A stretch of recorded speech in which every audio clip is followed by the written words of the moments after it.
విజయ్ అభిమానులు ఎప్పటి నుంచో ఎదురు చూస్తున్న జననాయకన్ ఇప్పుడు ఓటీటీలోకి వచ్చేసింది. థియేటర్స్ లో మిక్స్డ్ రెస్పాన్స్ అందుకున్న ఈ సినిమా ఓటీటీలో ఎలా ఉంది, అసలు ఈ సినిమాను చూడొచ్చా లేదా ఇప్పుడు తెలుసుకుందాం. తెలుసుకునే ముందు ప్లీజ్ ఒక లైక్ చేసి సబ్స్క్రైబ్ చేసుకుంటా. Thank you. కథ విషయానికి వస్తే విజయ్ ఒక మాజీ పోలీస్ అధికారిగా కనిపిస్తాడు.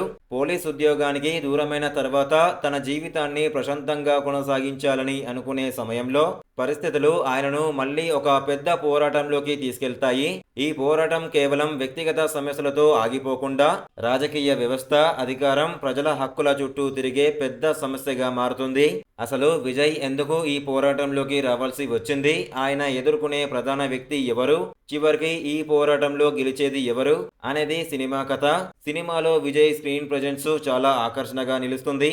ఆయన ఎంట్రీ సీన్స్, యాక్షన్ సన్నివేశాలు, హీరో ఎలిమెంట్స్ అభిమానులకు మంచి ట్రీట్ గా అనిపిస్తాయి. ముఖ్యంగా విజయ్ ను చాలా స్టైలిష్ గా చూపించారు. అయితే సినిమాకు కొన్ని మైనస్ పాయింట్స్ కూడా ఉన్నాయి. ముఖ్యంగా కథలో కొన్ని సన్నివేశాలు ముందే ఊహించగలిగేలా అనిపిస్తాయి. కొన్ని చోట్ల సినిమా నెమ్మదిగా సాగినట్టు అనిపిస్తుంది. అలాగే కథ కంటే హీరో ఎలిమెంట్స్ కు ఎక్కువగా ప్రాధాన్యం ఇచ్చినట్టు అనిపిస్తుంది.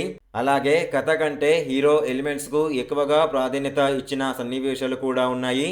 అందుకే విజయ్ ఫ్యాన్స్ కు సినిమా బాగా నచ్చే అవకాశం ఉన్నప్పటికీ కథ మరియు ట్విస్టుల కోసం చూసే సాధారణ ప్రేక్షకులకు మాత్రం కొన్ని సన్నివేశాలు ఒకే స్థాయిలో కనెక్ట్ కాకపోవచ్చు.